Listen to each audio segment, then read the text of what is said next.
Hello, कैसे हैं भाई? सब बढ़िया। चलिए, तो आज अपन शुरू करेंगे अब आयनाइजेशन एनर्जी। क्या स्टार्ट कर रहे हैं? Ionization energy. अब ये आयनाइजेशन एनर्जी क्या होती है?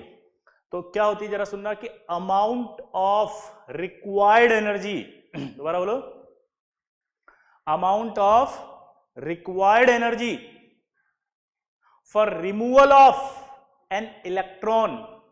ठीक है, रिमूवल ऑफ एन इलेक्ट्रॉन। और ये रिमूवल ऑफ एन इलेक्ट्रॉन कौन सा होगा? आउटर शेल वाला। ठीक है, यानी कि किसी भी आइसोलेटेड गैसियस एटम, ये देखो आप क्या बोला उसने, आइसोलेटेड गैसियस एटम। ये आइसोलेटेड का मतलब है कि वो एटम किसी के साथ भी बॉन्डेड नहीं होगा, उस पर किसी भी तरह का फोर्स ऑफ रिपल्शन और अट्रैक्शन नहीं लग रहा होगा, उसको कहा जाता है आइसोलेटेड। और गैसियस है मतलब गैसियस। इस आइसोलेटेड गैसियस एटम के सबसे लूजली बॉन्डेड या आउटर शेल में से इलेक्ट्रॉन निकालने के लिए जो एनर्जी की रिक्वायरमेंट होती है, ये इलेक्ट्रॉन निकला है, उस एनर्जी को आयनाइजेशन एनर्जी कहते हैं। अगर आप एक इलेक्ट्रॉन निकाल रहे हो तो आयनाइजेशन एनर्जी क्या हो जाएगी? 1। जैसे आपने एक इलेक्ट्रॉन निकाला तो ये कहलाएगा आयनाइजेशन एनर्जी 1। एक और निकाला तो ये कहलाएगा आपका आयनाइजेशन एनर्जी 2। एक और इलेक्ट्रॉन निकाला तो ये आयनाइजेशन एनर्जी क्या कहलाएगा? 3। क्या बोला जल्दी बताओ? यहां से एक निकाला आयनाइजेशन एनर्जी 1, यहां से एक और निकाला आयनाइजेशन एनर्जी 2, एक और निकाला आयनाइजेशन एनर्जी 3। तो एक एक करके अगर इलेक्ट्रॉन निकाला जाता है तो उसका नाम होता है सक्सेसिव आयनाइजेशन एनर्जी। क्या कहलाता है वो? Successive ionization energy. क्या कहलाती है? Successive ionization energy. तो सक्सेसिव आयनाइजेशन एनर्जी बन गई। ठीक है, तो आपसे अगर सवाल पूछे कि जैसे मान लो आपको लिख के दे दे यार ये कि यहां से एक इलेक्ट्रॉन निकला और यहां पर ये आया, तो ये जो आयनाइजेशन एनर्जी है ये कौन सी है? 1 है, 2 है या 3 है? तो जब कुछ भी नहीं लिखा जाता तो हमेशा 1 ही होती है। क्या बोला मैंने? कुछ नहीं लिखे तो 1 ही होती है। तो बताओ कौन सी वाली आयनाइजेशन एनर्जी है? हा? क्या 1? सबका आ गया आंसर? गलत है। It is not an ionization energy, क्योंकि सॉलिड में से निकाल रहे हो आप इलेक्ट्रॉन। किस में से निकालना है आपको? गैस में से। तो आपसे सवाल पूछेगा which of the following reaction doesn't show ionization energy, तो आंसर ये नहीं शो कर रहा, क्योंकि सॉलिड में से अगर इलेक्ट्रॉन को आप निकाल रहे हो तो फिर आयनाइजेशन एनर्जी नहीं होती। किससे निकालना उसको? गैसियस एटम से। किससे निकालना उसको? गैसियस एटम से। किससे निकालना उसको? Gaseous atom. किससे निकालना है? Gaseous atom. क्लियर? अब ध्यान से सुनना। सपोज मान लो मैंने कहा इसमें इलेक्ट्रॉन और प्रोटॉन की बात करें तो कितने हैं? 10 10। इलेक्ट्रॉन और प्रोटॉन कितने हैं? 10 10। यहां से एक इलेक्ट्रॉन निकाल दिया तो कितना बचा है? 9 10। यहां से इलेक्ट्रॉन निकला तो 9 बचे। यहां कितना आ गया? ये 8 10। कितना आ गया? 8 10। क्लियर? अब आप दिमाग लगाओ कि 10 प्रोटॉन जब अपने 10 इलेक्ट्रॉन को खींच रहे होंगे तो वो अट्रैक्ट कर रहे होंगे स्ट्रांगली। ये 10 प्रोटॉन इस 9 को खींच रहे होंगे अपनी ओर स्ट्रांगली। यहां ज्यादा स्ट्रांगली खींच रहे कि यहां? तो आप समझ सकते हो कि यहां से यहां ज्यादा स्ट्रांगली खींचा जा रहा होगा। तो जब ये इलेक्ट्रॉन निकला तो आयनाइजेशन एनर्जी 1 थी, और ये इलेक्ट्रॉन यहां से निकालेंगे तो 2 है। अब यहां आ गए 10 प्रोटॉन 8 इलेक्ट्रॉन को पकड़ के बैठे हैं। 10 8 को पकड़ के बैठे हैं तो और ज्यादा एनर्जी के साथ बैठे हैं, और ज्यादा एनर्जी के साथ बैठे हैं, तो यहां से इलेक्ट्रॉन निकालना और मुश्किल हो गया, और मुश्किल हो गया, और मुश्किल हो गया। इसका मतलब क्या निकला कि आयनाइजेशन एनर्जी 1 2 और 3 इनमें से सबसे ज्यादा आयनाइजेशन एनर्जी कौन सी होगी? आयनाइजेशन एनर्जी 3, फिर होगी आयनाइजेशन एनर्जी 2, और फिर होगी ionization energy 1। Ionization energy 3, ionization energy 2 और आयनाइजेशन एनर्जी 1। क्लियर? अब देखो इधर, अपन इसको ऐसे भी बोल सकते हैं कि Z इफेक्ट ऑफ,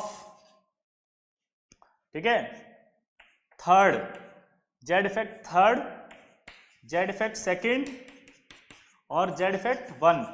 ऐसे भी बोल सकते हैं ये जो वन वाला जो होगा इसका जो जेड इफेक्टिव होगा वो ज्यादा होगा क्योंकि अट्रैक्ट कर रहा होगा सबसे ज्यादा ये वाला, ठीक है। सेकंड वाला जो होगा जेड इफेक्ट वो ज्यादा होगा और फर्स्ट वाला सबसे कम होगा इसका।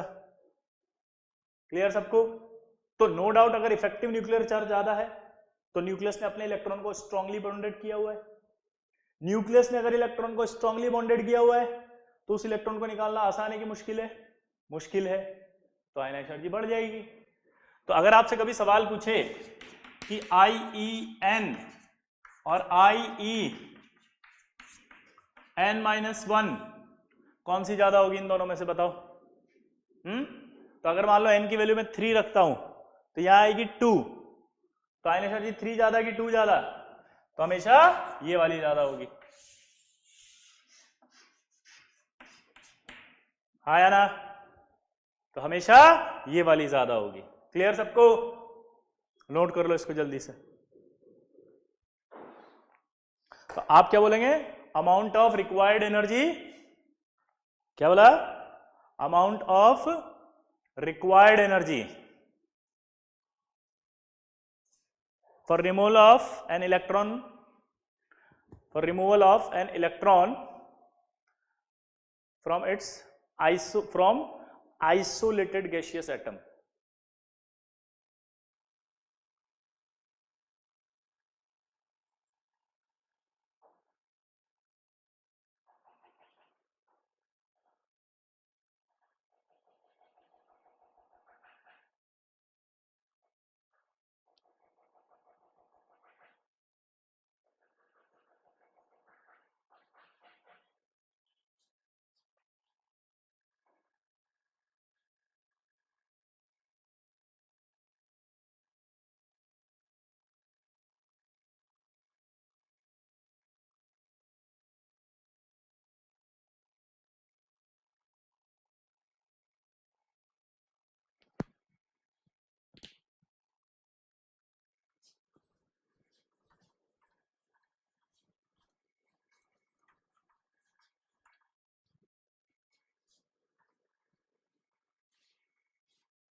क्लियर?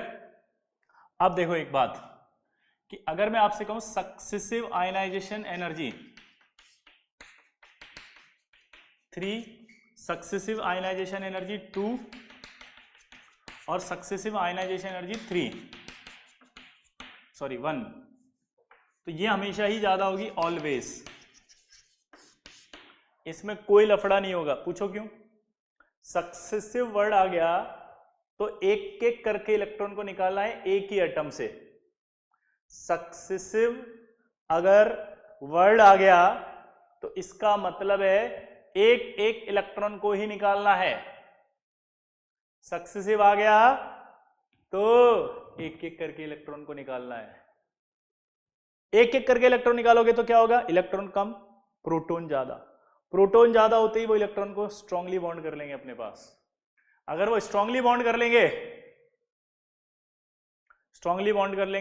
तो निकालना मुश्किल होगा, इसलिए ऑलवेज ये आएगा। ठीक है, कभी लफड़ा नहीं होगा सक्सेसिव आयनाइजेशन एनर्जी।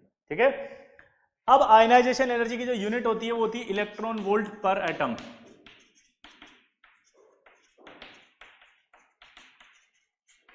और एक इलेक्ट्रॉन वोल्ट पर एटम आपको याद रखना है हमेशा 96.4। कभी कभी न्यूमेरिकल आ जाते हैं तो न्यूमेरिकल में आपको ये यूनिट्स याद रखनी है। और अगर आपके ये आता है तो 23.1 किलो कैलोरी पर मोल। क्या आता है? 23.1 किलो कैलोरी पर मोल। क्या आता है? 23.1 किलो कैलोरी पर मोल। तो ये यूनिट्स आपके दिमाग में बैठ जानी चाहिए क्योंकि न्यूमेरिकल आएगा। क्या बोला? जल्दी बताओ। न्यूमेरिकल आएगा।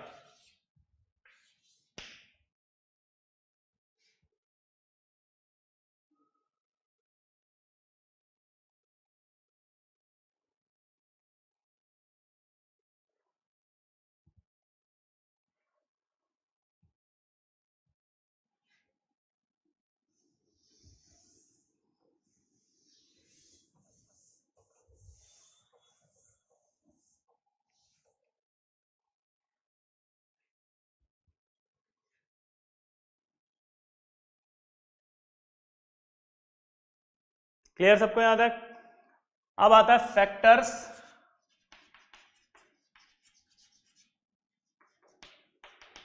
Affecting ionization energy. पहला, अगर Z बढ़ता है, Z अगर बढ़ रहा है, Z मतलब हो गया number of protons, number of protons अगर बढ़ रहे हैं तो क्या होगा? नंबर ऑफ प्रोटॉन्स अगर बढ़ेंगे तो इलेक्ट्रॉन को वो होल्ड कर लेगा अपने पास।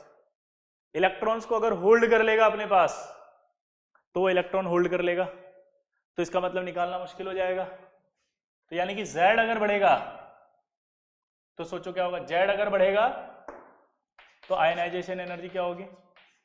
बढ़ेगी। सेकंड, Z इफेक्ट अगर बढ़ेगा तब भी आयनाइजेशन एनर्जी बढ़ेगी। थर्ड,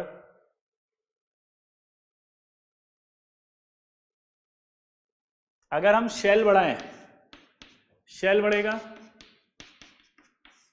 तो आयनाइजेशन एनर्जी क्या होगी? घट जाएगी। और अगर सिग्मा यानी कि स्लेटर कांस्टेंट बढ़ेगा, स्लेटर कांस्टेंट साइज बढ़ रहा है तो देखो क्या होगा? ये जो इलेक्ट्रॉन है इसका न्यूक्लियस से अगर साइज बढ़ा दें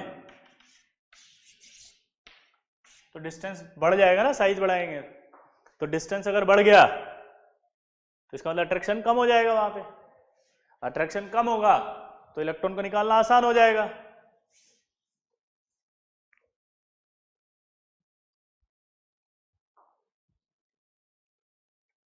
तो सिग्मा बढ़ेगा तो सिग्मा आपको याद है स्लेटर कांस्टेंट बताया था अपन ने कि ये इलेक्ट्रॉन होता है अंदर वाला और ये इलेक्ट्रॉन इसको धक्का दे रहा होता है। तो ये जो इलेक्ट्रॉन है ये इसको धक्का दे रहा है अगर, तो आप सोच सकते हो इस इलेक्ट्रॉन ने इसको धक्का दिया तो ये धक्का पड़ते दूर हो गया तो इस न्यूक्लियस का अट्रैक्शन इस पर कम हो जाएगा, और इस इलेक्ट्रॉन का अट्रैक्शन इस पर कम हो गया तो क्या हुआ? आयनाइजेशन एनर्जी भी कम हो जाएगा। क्लियर? तो नोट करो इसको।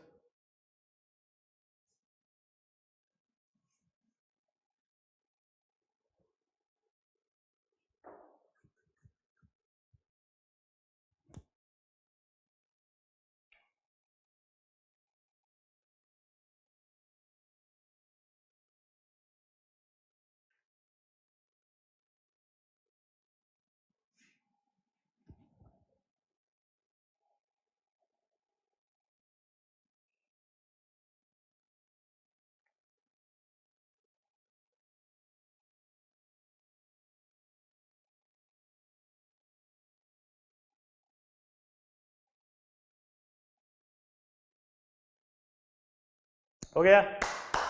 अगला देखो, अभी फैक्टर्स ही चल रहे हैं।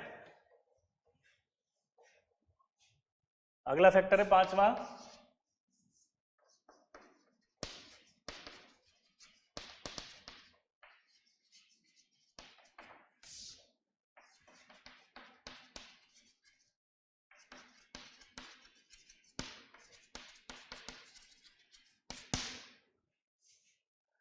Closeness towards nucleus. सबसे ज्यादा क्लोज न्यूक्लियस के जो होता है वो होता है एस। सबसे ज्यादा जो क्लोज है वो कौन सा ऑर्बिटल होता है? एस। तो एस, पी, डी और एफ। क्या बोला जल्दी बताओ? एस, पी, डी और एफ।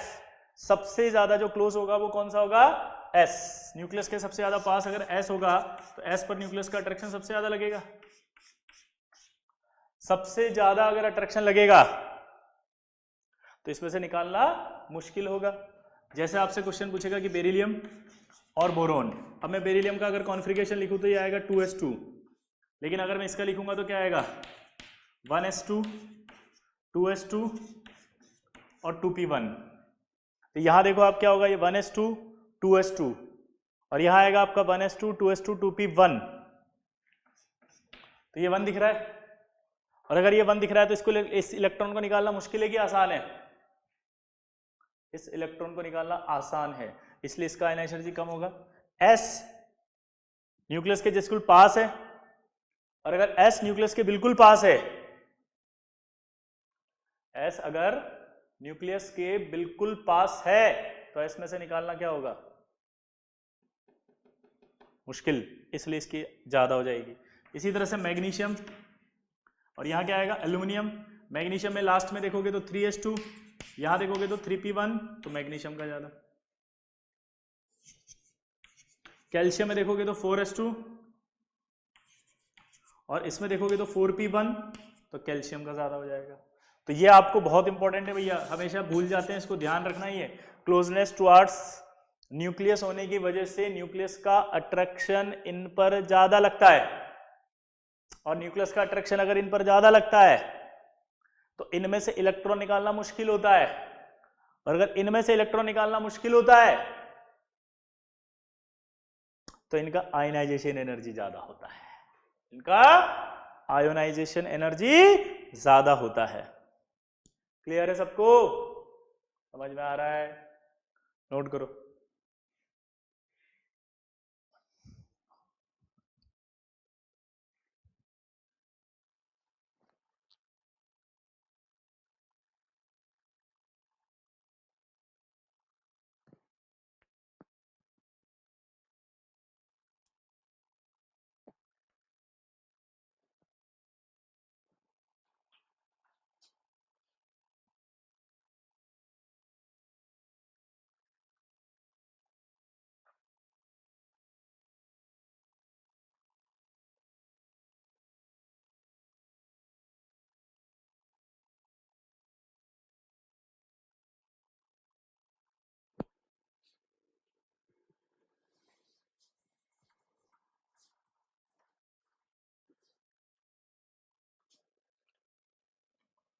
अगला आएगा half filled, fully filled configuration. Half filled, fully filled configuration. ठीक है, अब देखो, अगर मैं आपसे पूछूं कि नाइट्रोजन का कॉन्फ़िगरेशन क्या है, तो नाइट्रोजन में आएगा 2s2 2p3, और अगर मैं ऑक्सीजन की बात करूं 1s2 2s2 2p4। तो आप सबको पता है कि हाफ फील्ड कॉन्फ़िगरेशन ज्यादा स्टेबल होता है किससे? हाफ फील्ड कॉन्फ़िगरेशन ज्यादा स्टेबल होता है किससे? पार्शियल फील्ड से। हाफ फील्ड कॉन्फ़िगरेशन ज्यादा स्टेबल होता है किससे? पार्शियल फील्ड से। और ये पार्शियल फील्ड जो दिख रहा है, ये हाफ फील्ड दिख रहा है, तो दोनों में से इलेक्ट्रॉन को निकालना है, तो सोचो किसमें से इलेक्ट्रॉन निकालना मुश्किल होगा? सोचो किसमें से इलेक्ट्रॉन को निकालना मुश्किल होगा? तो इलेक्ट्रॉन को जो निकालना होगा वो मुश्किल किससे होगा? इससे। तो यानी कि नाइट्रोजन जो होगा उसका आयनाइजेशन एनर्जी ऑक्सीजन से ज्यादा होगा। क्यों? क्योंकि नाइट्रोजन में हाफ फील्ड कॉन्फ़िगरेशन आ रहा है। क्यों? क्योंकि नाइट्रोजन में हाफ फील्ड कॉन्फ़िगरेशन आ रहा है, इसलिए। अब अगर नाइट्रोजन के बाद फास्फोरस ले लो और यहां सल्फर ले लो, यहां आर्सेनिक ले लो और यहां सेलेनियम ले लो, तो इसमें भी यही होगा, हाफ फील्ड। इसमें पार्शियल फील्ड, तो ये ज्यादा, हाफ फील्ड पार्शियल फील्ड, तो ये ज्यादा।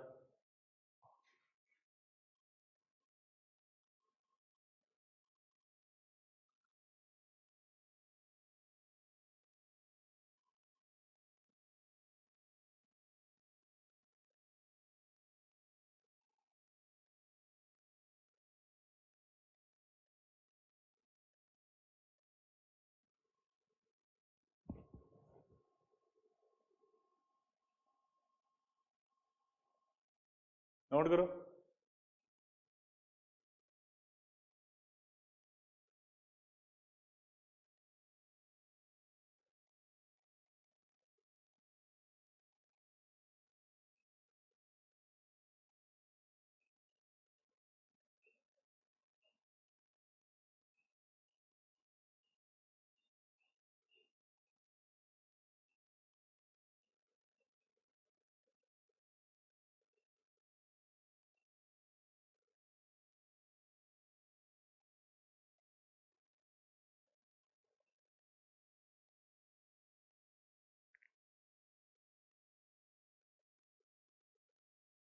हो गया?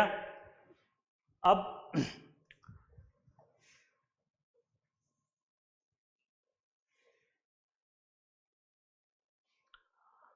अब हम लेफ्ट से राइट जाएंगे। अगर तो हम पढ़ रहे हैं ट्रेंड्स, ठीक है, तो ट्रेंड्स इन पीरियड्स कि आखिर पीरियड में क्या होगा।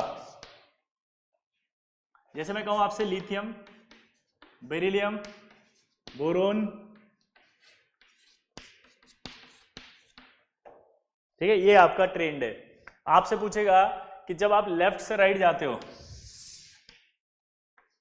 ये अगर आप लेफ्ट से राइट जाओगे तो क्या होगा, तो लेफ्ट से राइट जाने पर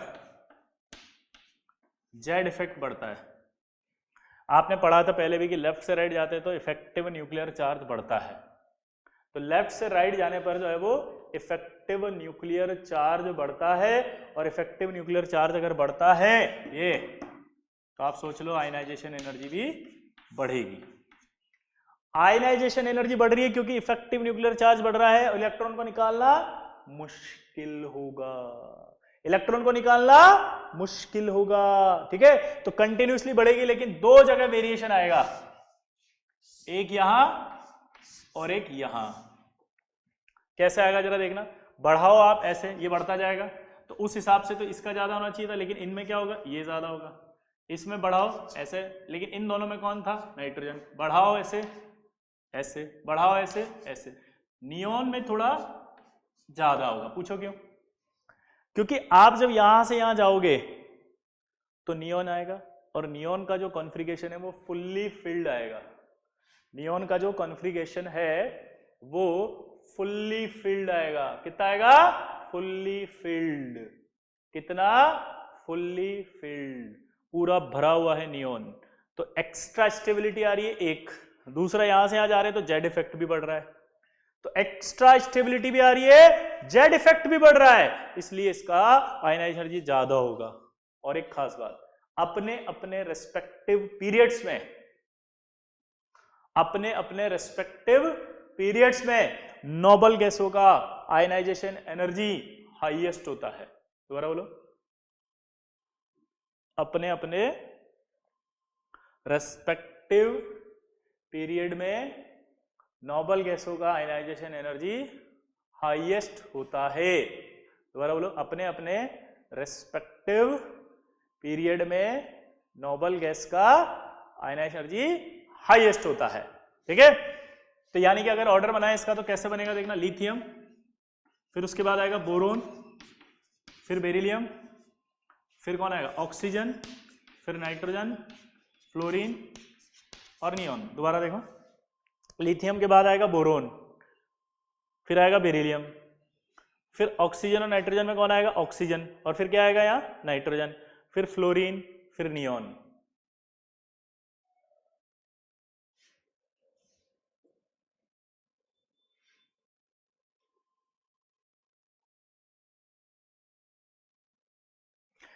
एक पॉइंट यहां पर ये याद रखें कि जब इसको अपन देख रहे हैं तो क्या है, ये पेनिट्रेशन, ये हाफ फिल्ड।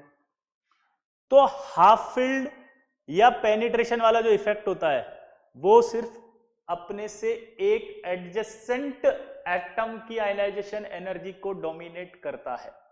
मतलब इस बेरिलियम का इस इफेक्ट की वजह से, यानी कि पेनिट्रेशन इफेक्ट की वजह से, क्लोजनेस ऑफ टुवर्ड्स न्यूक्लियस की वजह से जो आयनाइजेशन एनर्जी ज्यादा होगा वो अपने से सिर्फ एक एडजेसेंट बोरोन से ज्यादा होगा, बाकी से ज्यादा नहीं होगा। इसलिए बेरिलियम सिर्फ बोरोन से आगे शिफ्ट हुआ है। यहां पर भी देखो आप, ऑक्सीजन और नाइट्रोजन की बात करें तो नाइट्रोजन में 2p3 है, नाइट्रोजन में अगर 2p3 है तो 3 अनपेड इलेक्ट्रॉन है। यहां पर आपका जो है वो 2p4 है, तो यहां पर भी हाफ फिल्ड हुआ है, तो हाफ फिल्ड होने से जो इलेक्ट्रॉन निकालने की आयनाइजेशन एनर्जी ज्यादा होगी वो सिर्फ अपने से एक एडजेसेंट एटम से ही ज्यादा होगी। ये देखो, क्लियर सबको, ये तो ऑर्डर ही आएगा। अब इसके नीचे सारे ऑर्डर ऐसे कैसे आएंगे, लिथियम के नीचे कौन आता है, सोडियम,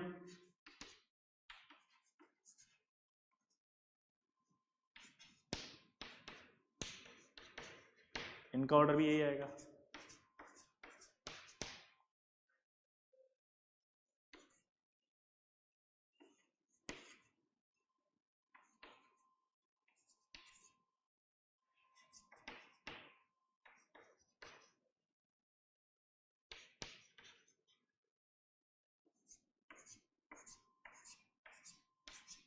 यहां भी ऐसा आएगा। ठीक है, तो ये ऑर्डर आता है पीरियड में। एक खास बात, इस पोटेशियम के नीचे जब रुबिडियम आएगा, रुबिडियम के बाद क्या आता है?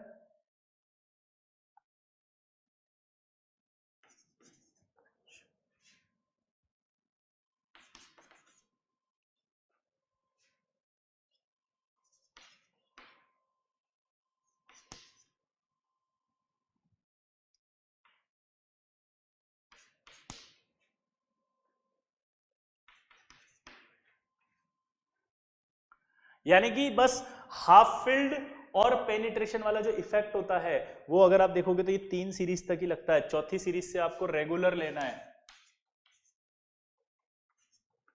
ये एलिमेंट मैंने सही तो लिखे ना, एक बार देख लेना यार, गड़बड़ ना हो जाए। लिख रुबिडियम,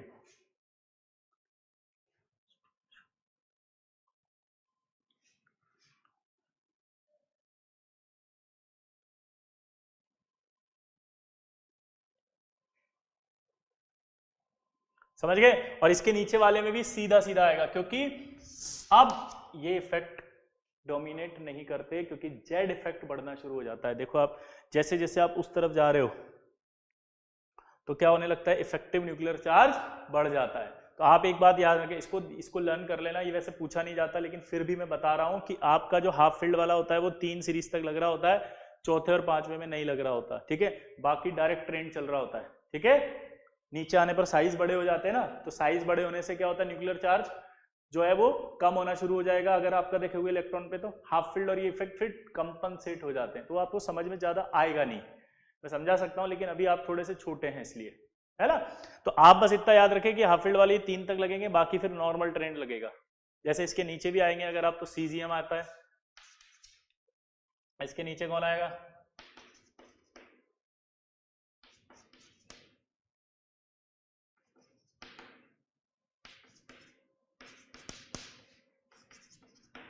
ये, तो भी यही चलेगा सीधा ऑर्डर।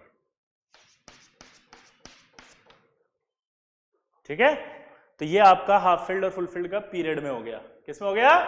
पीरियड के अंदर। क्लियर?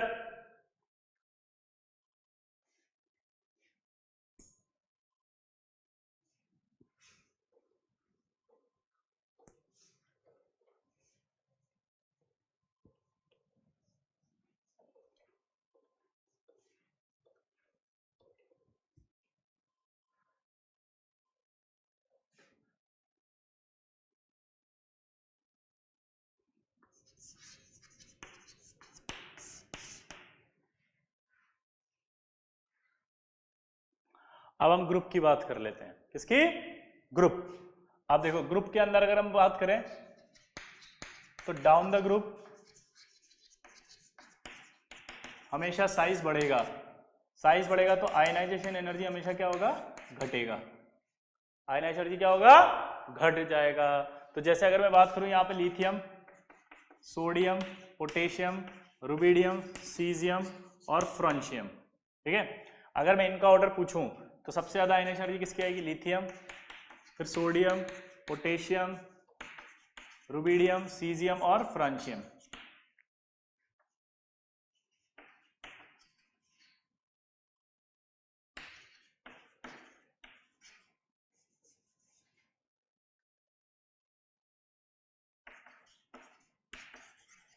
ठीक है, तो यानी कि ऑर्डर आप बनाएंगे तो क्या बनेगा यहां पे?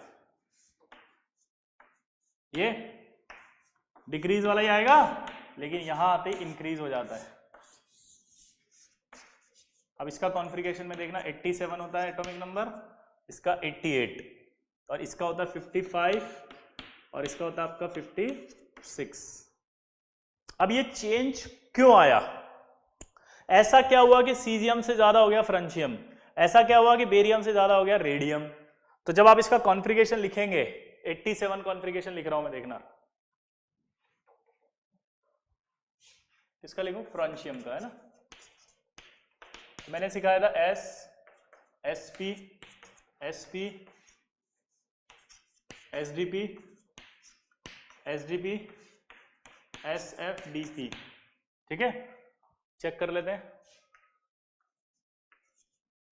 3, 3, 4 5 4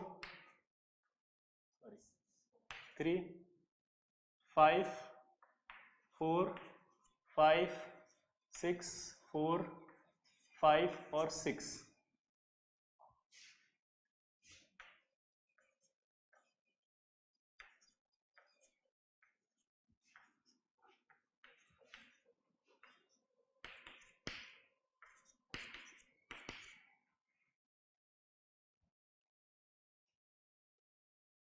अब आप ध्यान से देखो, फ्रांशम 87 हुआ कि नहीं हुआ? यहां तक तो आगे 30 36 36 38 48 48 और 6 कितने हुए? 48 प्लस 6 54 56 60 70 80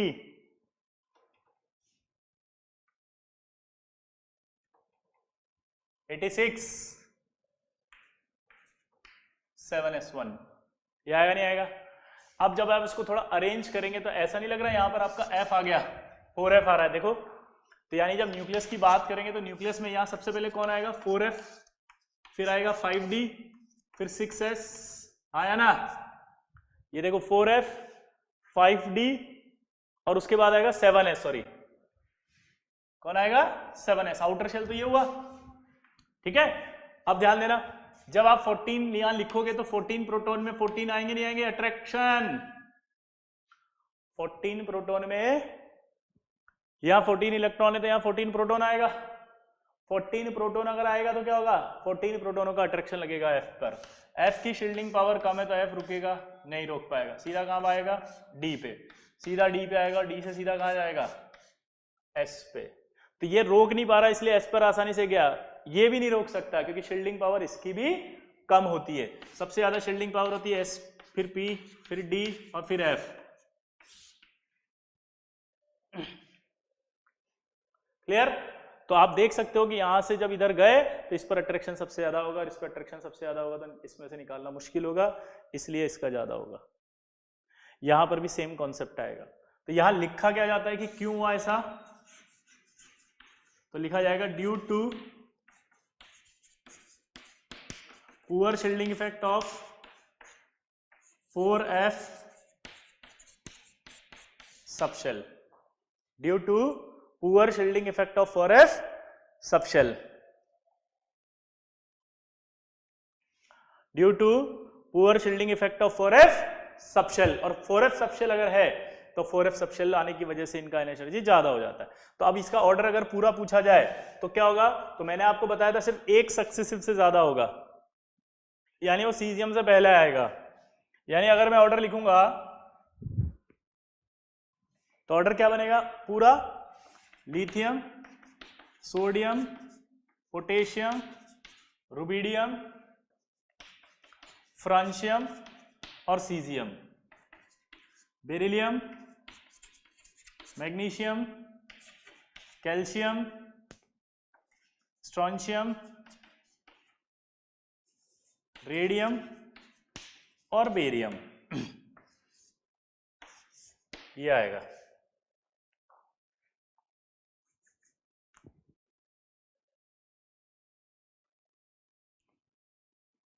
ठीक है, नोट करो इसको फटाफट।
क्लियर?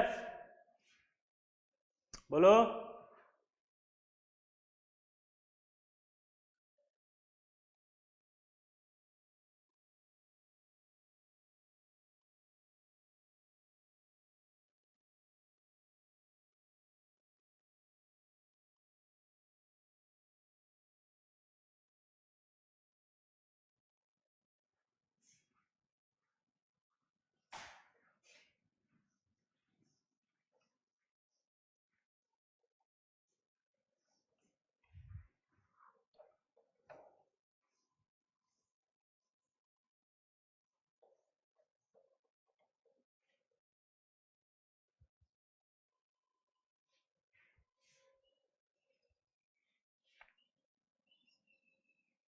अब आया पी ब्लॉक।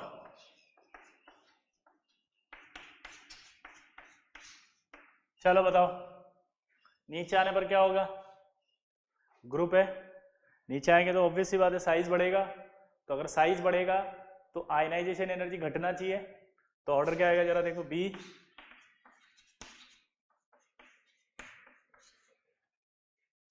बी एल, ठीक है, गंगवाल इन तलवंडी। तो नीचे आने पर क्या होता है? बढ़ता है या घटता है एनर्जी?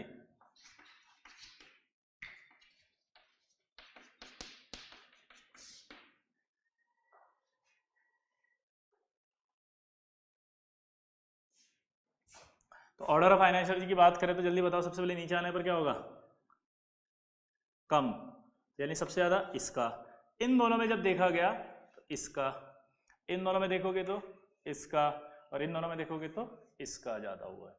और ओवरऑल देखेंगे तो आपका सबसे ज्यादा बोरोन होता है, फिर थेलियम होता है, फिर गैलियम होता है, फिर एल्यूमिनियम होता है, और फिर इंडियम होता है। ये एक्चुअल ऑर्डर है और यहां वेरिएशन आया है, यानी कि एक वेरिएशन यहां आया, एक वेरिएशन यहां आया। अब एक वेरिएशन यहां आया और एक वेरिएशन यहां आया, क्यों? उसका रीजन सुनो। थेलियम 81 होता है, गैलियम में अपन ने क्या लिखा था पिछली बार, याद करो, 1s2 2s2 2p6 3s2 3p1, 1s2 2s2 2p6 3s2 3p6 4s2 4p1, 4s2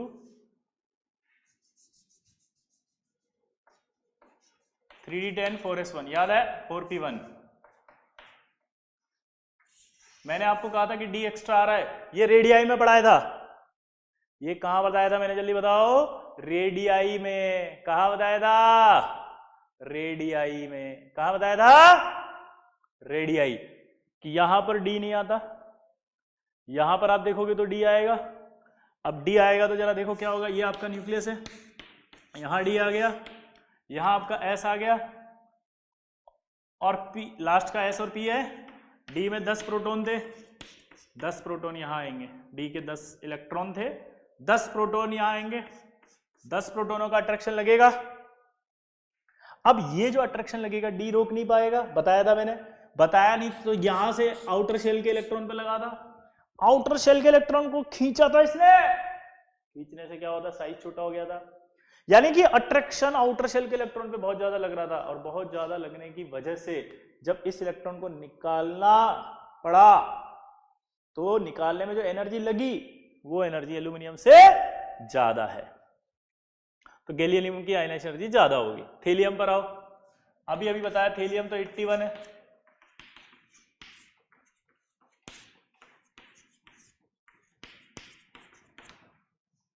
gallium वाला समझ में आया? 3d ऑर्बिटल ये रहा, 10 प्रोटॉन बढ़े, डी रोक नहीं पाया था, इसलिए इसका जो अट्रैक्शन था वो सीधा आउटर शेल पे गया था, आउटर शेल के इलेक्ट्रॉनों को खींचा गया था। और अगर आउटर शेल के इलेक्ट्रॉन को खींचा गया था तो क्या होगा? आउटर शेल के इलेक्ट्रॉन्स को खींचा गया था तो क्या होगा? आउटर शेल के इलेक्ट्रॉन को खींचा गया था तो क्या होगा? इलेक्ट्रॉन को निकालना आसान हो गया, मुश्किल हो गया, मुश्किल होते आने एनर्जी बढ़ गया। ठीक, यहां पर भी यही हुआ सेम। कि यहां जो आया 4f, तो यहां पर आपका न्यूक्लियस में आया 14 प्रोटॉन। 14 प्रोटॉन जब आया तो क्या हुआ, 14 प्रोटॉन आया तो क्या हुआ, 14 प्रोटॉन का जो अट्रैक्शन है वो रुकेगा नहीं। कौन, एफ में पावर नहीं होती रोकने की, डी में भी नहीं होती, तो सीधा कहां भाग जाएगा वो, 4s 6s पे। तो सीधा 6s पे गया, तो 6s से इलेक्ट्रॉन निकालना आसान हुआ या मुश्किल हुआ, 6s से इलेक्ट्रॉन निकालना आसान हुआ या मुश्किल, मुश्किल हो जाएगा, मुश्किल हो जाएगा। तो इलेक्ट्रॉन निकालना मुश्किल होते ही आयनाइज एनर्जी बढ़ जाएगा। अब ये जो आयनाइज एनर्जी बढ़ने के बाद ये सेकंड नंबर पे आ रहा है, ये तो डेटा है, ये डेटा के बेसिस पे बनाया गया ऑर्डर है कि वैल्यू किसकी क्या आई। इतना में समझ सकते हैं अपन कि यार इसकी वैल्यू ज्यादा आई होगी क्योंकि इसमें 4f की वजह से अट्रैक्शन है, और गैलियम पीछे आया होगा क्योंकि इसमें 3d में है। तो इन दोनों में तो आपको क्लियर समझ में आना चाहिए कि इसका ज्यादा होना चाहिए, इसका कम होना चाहिए। लेकिन यहां पर और यहां पर समझ में आना चाहिए कि यहां कोई इफेक्ट नहीं लग रहा, तो साइज वाला इफेक्ट लग रहा होगा। साइज वाला कैसे लग रहा होगा कि एल्यूमिनियम का साइज छोटा है, ये रहा, और इंडियम का साइज बड़ा है, तो इसी का कम होगा आयनाइज एनर्जी। तो लास्ट में तो यही आएगा, ठीक है। इसका साइज बहुत छोटा होगा, अट्रैक्शन ज्यादा होगा, इसलिए इसकी आयनाइज एनर्जी सबसे हाईएस्ट है। ये ऑर्डर डेटा से बनाया, मैंने नहीं बनाया, तो आपको याद करने का मैं एक तरीका बता रहा हूं कि बोरोन तो सबसे ज्यादा है ही सही। अब सेकंड नंबर पे कौन आना चाहिए, मुझे इतना समझ में आ गया था इसको देख के कि एक में 4f वाला अट्रैक्शन था, एक में 3d वाला था। तो मुझे पता है 4f वाला ज्यादा होता है, 4f वाला अट्रैक्शन ज्यादा होता है, अट्रैक्शन ज्यादा होता है तो ऑब्वियस सी बात है कि वही आएगा सेकंड नंबर पे, और 3d वाला बाद में आएगा, और ये दोनों साइज के हिसाब से बैठ जाएंगे अपने आप ही। तो ऑर्डर याद करने में कोई प्रॉब्लम नहीं होगी आपको, दिमाग में फिट हो जाएगा हमेशा। बोरोन का साइज छोटा है, बोरोन का साइज छोटा है, तो बोरोन का साइज अगर छोटा होगा तो उसमें अट्रैक्शन ज्यादा होगा, तो उसमें से इलेक्ट्रॉन निकालना मुश्किल हो जाएगा। क्लियर। एक डाउट आपको और आएगा घर पे, सर फिर इसका साइज छोटा क्यों नहीं हुआ, यहां तो साइज छोटा हो गया था। देखो, दो अलग अलग चीजों को मिक्स मत करो। साइज छोटा नहीं हुआ मतलब उसने इसको इतना अट्रैक्ट नहीं किया कि साइज छोटा हो गया, क्योंकि ये नीचे नीचे था, इसका शेल बहुत बड़ा था, शेल बहुत बड़ा होता है इसलिए उसने इतना खींच नहीं पाया कि शेल ही छोटा कर दिया। लेकिन खींचा तो सही, और खींचा जो, उससे जो एनर्जी निकालने में लगी वो ज्यादा आ रही थी, इसलिए वैल्यू ज्यादा आ गई आयनाइजेशन एनर्जी। तो रेडियाई और इसको मिक्स मत करना, बस ये डाउट आएगा आपको घर पे, ठीक है। अब इधर देखो, अगला लिख लो इसको फटाफट पहले।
तो 82 आ गया, इसका ऑर्डर पूछेगा वो आपसे।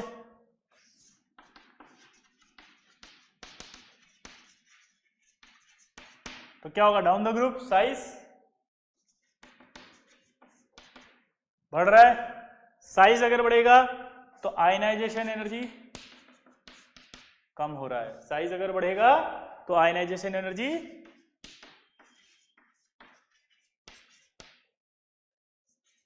कम हो रहा है। तो यहां देखो क्या होगा, ये, लेकिन यहां फिर ये ज्यादा हो जाता है। फिर से बताओ क्यों? ड्यू टू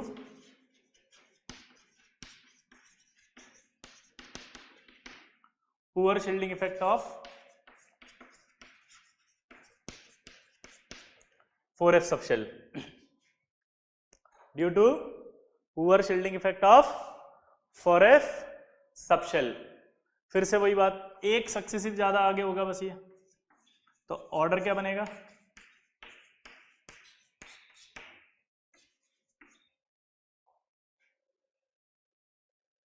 नोट करो, फिर से बोल रहा हूं, डाउट आएगा कि साइज के अंदर क्यों नहीं वेरिएशन आया। और मैं एक बार बता दूं कि आप जो अगर किसी की तरह की कोई किताब विताब आपने पढ़ ली, तो उसमें अगर ये लिखा हुआ है कि साइज में कोई वेरिएशन आ रहा है इन दोनों में, तो गलत है, नहीं आपको फॉलो करना है। ठीक है, एनसीईआरटी में क्लियर है, साइज में कोई वेरिएशन नहीं होता है। गलत जगह गलत लिखा हो तो आप मत पढ़ना प्लीज। ठीक है, नोट करो।